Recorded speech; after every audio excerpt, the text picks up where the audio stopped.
This is the home stretch, and I've got no marks for guessing who our artist is for today. You all know him as Funky Mallam, but his name is Saheed Mohammed. And he's a Kannywood singer, actor, and comedian known for playing the role of a Hausa Muslim scholar in popular television, soap opera, and movies. Good morning. Good morning. Funky. Yes, man. No, please. Punky. Punky Mallam. Sorry, Punky. Exactly. Ah, yes. I apologize, yes, Punky. Punky Malum. Punky Mallam. How my buddy? Body is so good. Is it good? It's good. Why are you asking how your body is? But prove it. Eh? She's asking why I'm asking how my body. Because body is there inside the body. So you now ask how is the body, what is inside the body? You say body is good. Yawa. Chicken, huh? Chicken. Punky Mallam. Yeah, it is me. Punky Mallam actually went to a university. Can you believe that? And he's talking about how my body. Instead of saying how your body. The problem is that we've been to the university during the colonial era, so English is difficult.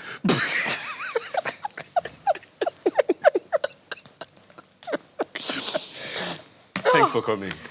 Punky, I didn't know that you were also a musician. Yeah, but not the contemporary musician per se. Which musician? I sing inspirational songs. Inspirational? Songs, yeah. Okay. I don't do love song because actually I used to ask myself if love exists for real. Well, we love you. No, yeah, that's a different aspect. But when you call somebody to stay as, you know, they call boyfriend, girlfriend, or husband and wife, does it really exist? Yes, it exists from the time you're having your maybe courtship, but after sometimes you become just ordinary friends. But you're living together. I see what you mean. Exactly. Because if you don't marry your friend, exactly. then you're in trouble. Exactly. You are in prison. Exactly. You are in trouble. Exactly. Exactly. Well, Punky, you know, before you go today, we're going to ask you to do some of that inspirational singing for us. Yeah. Because I don't think I've ever heard you sing. Okay. And I would love to hear, but not yet, not yet. Yeah. Tell us about how you got from studying mass communication into comedy. Yeah, as a matter of fact, this is a story I've never told, you know. I know when I was in Delta State, Agbo, you know, as a teenager, we used to go to cinema. What were you doing in Agbo? Oh, Lord have mercy. I was born in Auchi, and I started my primary school in Agbo. See, that's me. That's me. That's why if I say, Ore, people didn't know what they talk. Ore. Ore. It's like when you are in Warri, say shoe, but in Agbo it's Ore. Really? Exactly. Okay. Yes, so you had your primary school in Agbo, and then? So in those days that we used to go to cinema, so that's why life has changed. What we used to do when we were kids those days, you can't do it now because of the insecurity in the country. You used to go and watch Indian movies. Not Indian, Chinese then. Chinese. So sometimes we used to form our groups, and then sometimes the actor or the guy is the boss, and then we'll now be doing seek and hide. Then if I get you, I kick you, and sometimes we cry and go home. But we keep learning. That's supposed to be playing, huh? Exactly. Ouch. Okay, you haven't told me how. From mass comm to comedy. From mass comm to comedy, yeah, I never knew I'm going to go into comedy, but then I know most of the time I used to make people laugh, you know, because I hate being bored, and so I always want a kind of crowd whereby we chit-chat and then we have fun at the same time. But when I was in Bayero University studying mass communication, I used to be a singer. You know, they called me Positive S. So that was when even Idris Abdul Karim, we used to call him Mr. T at that particular time. So so we'll be shouting, yeah. We didn't know he didn't know what he was saying. so, so you know all that. So up to then, so most of the time, all the campus shows, you know, and all the weekend shows like in Central Hotel Kano, Daula Hotel Kano. So most of the time, you see our names being pasted there. So what I do is I write my own songs, and then I use you know, some instrumentals to back it up, and that is how we used to. And then we go there and people spray money. Do you play any instrument? No, I don't play instrument, but I play. Yeah, I play this in flute. Flute? Yeah, I learned that in Delta. Yeah. It's a pity you didn't bring your flute I along didn't to our bring it. company Yeah. because That's how we used to you're going to blow sing this for us. Victor Wife.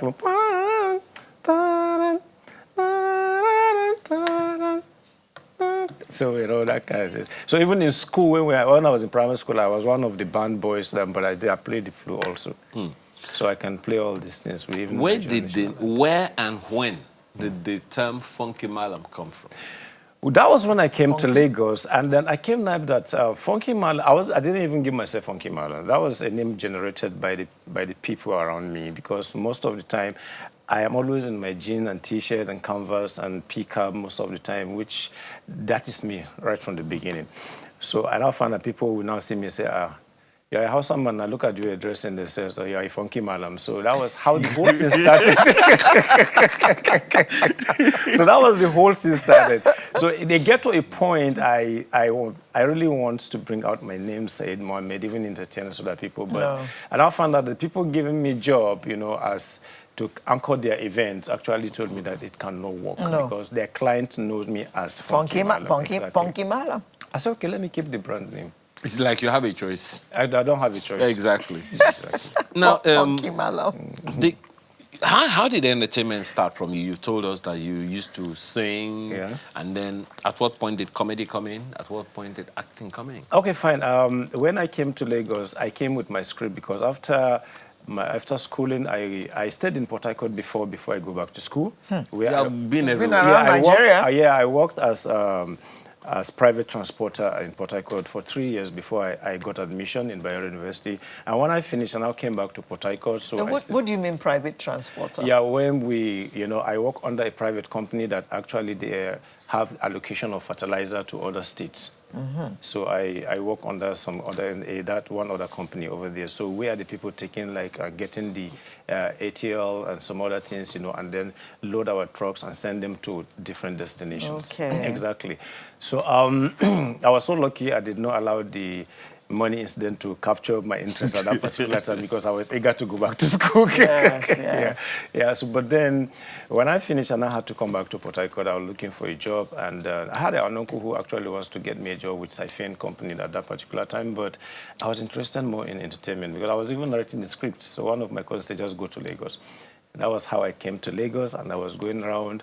And I found out that it's not what I think. It was not that easy. But I now find out even extra in, by Femi Lasode, that was the producer of Shango movie.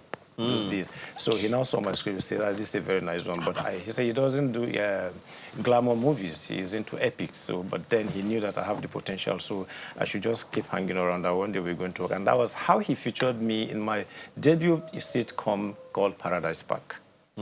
Paradise Park, me, Julius Agu, Kuleban Tefa, and even Tokwe Oshun, who happens to be the greatest director today. Wow. Yeah. Interesting. That's how you got into acting. That was how I got into acting. I did not do any audition. He just asked me to go and play the role. Wow. And people were kind of saying, if they finished auditioning and everything, they even shared the roles. But he now said, no, let him play the role. So the person, he said, no, it's my job, so let him play the role. Even when Tunji Addition, came as the director from NTA, he wanted to decast me to put some other people. He now said, okay, bring your people, let them sit down and compete. So I was able to outsmart them. So he now tell them, gentlemen, he has the role, so you can go.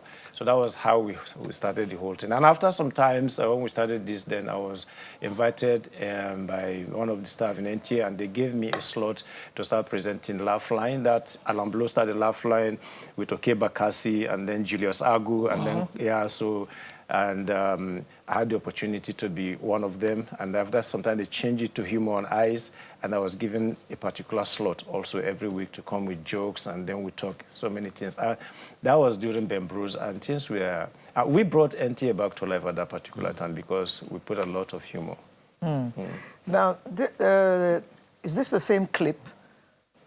The one that was shown earlier where you said you were a thief and nothing was going to stop you being a thief. What was that about? No, this one is a clip where my security guards were sharing my money. How did they get hold of the money you stole? The money I stole, I asked them to go and drop it in somewhere we used to hide the money. And some money got missing. And I was asking the policeman, he was telling me that when they go to somewhere, they hit somebody and they give the person so amount. And when they give so that was how they started sharing the money. You know, and I didn't ask them to give anybody my money because I've already paid them before election. Politicians. Exactly. But what was the message of that one in particular? Yeah, the message of that one was that if you think you're going to be collecting money from politicians or some other items, then definitely you are engaging your life because at the end of the day, he felt that he has spent a lot of money on you. And so he has to recoup his money by the time he gets to that position. And how is he going to get it? He's going to feed himself, feed his family, and feed his sponsor. So the remaining one is the one you people are going to share. Interesting. Yes, so that one where you said that you were a thief and you couldn't help, nothing was going to stop you from being a thief. Exactly, yes, because you know if I go there, I'm going to steal. That's why I'm giving you your own. We don't share now. I don't give you, I pay you in advance. Jeez. Oh dear. So, exactly. What next are we to expect from you, Punky Mallam? Yeah, what you're going to expect of me is that we have a movie that is about to hit the cinemas recently. That was my debut in speaking Igbo language in a movie. Eh? Igbo? Yes, Imported Wives, which was shot between Nigeria and Canada. Though, unfortunately, I couldn't make it to Canada to shoot because the director called me lately and I don't have visa. So before the visa procession, then it was too late. So they had to just go on. But it was star-studded movie. Me, Nancy, Omonio Boli, Mama G, so many other, and this guy that is in US, Benjamin, Joseph Benjamin. Okay. So what is it about? You are importing wives? Yeah, okay. Well, Important Wives is a movie that actually delves profoundly on the migration and culture. We got into a point in Nigeria where somebody just come from abroad and say he wants to take you to abroad between maybe Europe, US, or UK, and you don't want to know who that person is. You don't want to know what you're going to do there. You just become so excited that you want to leave Nigeria. And most people, by the time to get that place, because they went unprepared, that is when their life problem starts. Exactly. Now, this is a young man who actually comes from Canada, and he felt he could not marry women over there because they are not well-mannered, they don't have culture, you understand? So he had to come back to his village. And when he came back, he was opportune to even got an educated woman who happens to be a doctor. Wow. But because she didn't know what she's going to do there, she just wanted to get married and go to abroad. So when she get there, her mind frame, so she now came across peer groups who actually reconstructed her thinking ability to become one of them over there. So she now started becoming disrespectful to her husband, and how life is now. So she started getting the shaggy over there. Oh boy. Exactly. So, but your own assessment of our entertainment space. Yeah. You have straddled the music, the comedy, and the movie segment. Yeah. What's your, I know you've been around for long enough and you've seen quite a bit. Yeah. To be able to say, okay, we're doing this right, okay, we have developed in this area, we're still having challenges in this area. For instance, the entry level threshold is so low. So there are those who are wondering, how much lower can it get when just anybody can get into the industry and displaying their Well, with the emergence of social media, the Facebook, Instagram is easy for everybody to go into entertainment. You can just sit in your bedroom and then start creating all sorts of things, and then it is either you end up fooling yourself or you end up making money at the same time if you know what you're doing. So it wasn't like before where you have to pass some other, mediums, and very scanty at that particular time. But then this time around, it's just open. But the whole thing has evolved and become so lucrative in one way or the other. But as you can see, sometimes it's like it goes up and it comes a little bit down again, because of the manner of people that we are, of which when something big comes, sometimes we fail to grab it and then make sure that everybody participates. No, I want to make it exclusively for myself and my clique. So at the end of the day, you end up not having enough fund to be able to sustain it. And then you don't want to open up because you don't still want other people to be part of it. And you think you've arrived, and all of a sudden the whole thing crashed. And that is what the system has been. That is why we're going up and down, especially in the movie industry. And still talking about the movie industry, one of the thoughts a good number of people have had is, look, there are classifications and then there are ratings. Yeah. In Hollywood, in Bollywood as well, and a number of other woods. The woods, all the woods, and sparkles them. In different parts of the world. Do you see a time where we begin to categorize and rate our movies as well? Action is action, thriller is thriller, drama is drama, adult is adult, and all of those things. Because what do you think? Because I don't know if we're there or close. No, we're there already because we have different genres of movie. We have action, romance, drama, whatever, we have them all. And, even when we're still on Netflix, but not original anymore. But then you see most of the epics that we watch today, some of them are, actions, but then some of them are just the drama. But then we have a very rich storylines which actually captivate the whole world, and then you sit down and you want to see what happened from the beginning to the end, even the drama, because you really want to know what is going to end this drama. So this is actually what glue people into their seats.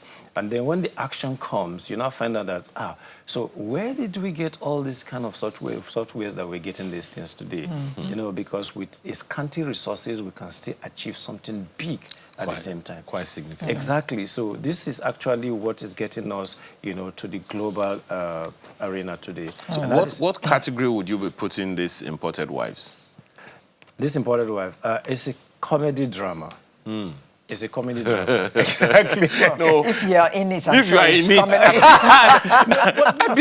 But don't make that mistake. I've been in some sort of, movies that I played the bad guy. I played the executioner of Boko Haram in like Eagle Wings. Oh. Exactly. And so many other movies, there's something about... So it's not always comedy with you? No. Initially I was stereotyped. And I was playing only the comedy, and all of a sudden, that jinx was broken up. And then they now stereotyped me in playing the bad guy again, and then I was always brutal. So it's like, sometimes people now see him and say, why are you this wicked? Well, the same way the same way KOK was exactly. The blood-sucking KOK. Saeed Mohammed, popularly known as Punky Mallam. You see? Thank you very much for so closing Sunrise for us this morning. But I did say that you were going to sing. So just let us close the program and you will sing us out. So that's all for today, guys. We'll see you again next week with a fresh, piping hot edition. My name is Alero Edu, wishing you a happy weekend. And I'm Ayo Makinde, leaving the stage for Punky Malam to sing us out. Uwana matasa maza da mata, ai lokaci ya zo da ya kamata mu yi nadama. Da rayuwar duniya ai in mu ne yau ba mu bane gobe bayan Allah.